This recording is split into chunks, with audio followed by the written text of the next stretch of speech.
वालेकुम। वालेकुम अस्सलाम। जी बिस्मिल्लाह जी। हकीमुल्लाह समझ राशि की माफी दोबारा जी जी जी जी बिस्मिल्लाह जी जी शाह जी बिस्मिल्लाह जी।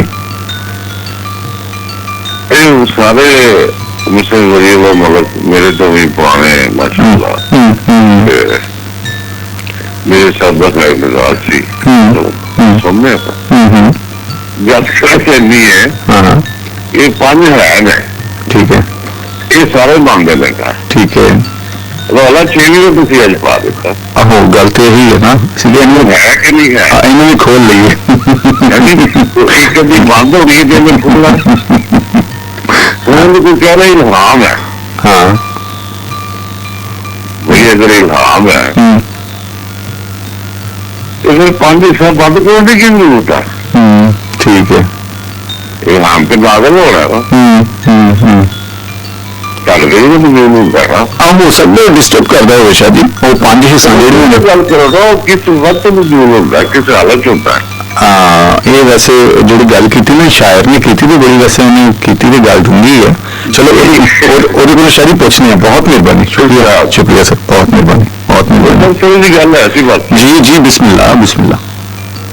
मैं सिर्फ ये अर्ज करना चाहता था कि मेरे नबी पाक सल्लल्लाहु अलैहि वसल्लम से जी इल्हाम भी थी वही भी थी जी वो भी शकवा है ना जी ठीक है। बाजार चौकी के तले पास चले जाओ तो मेरे नबी पाक जी नमाज की हालत में होते सन जी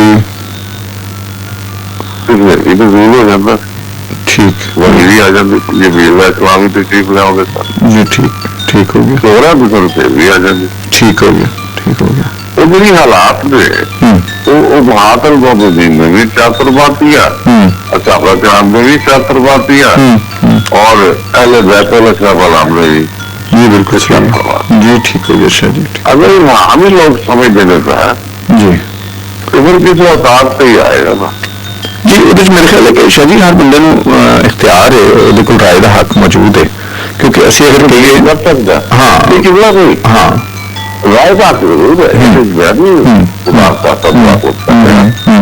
मैं कह रहा कि चीज करने का हक नहीं किसी को नहीं कतन है कि अपनी राय दे सकता है राय दे सकता है बहुत मेहरबानी थैंक यू जी अल्लाह ने वाला जी बिस्मिल्लाह बिस्मिल्लाह।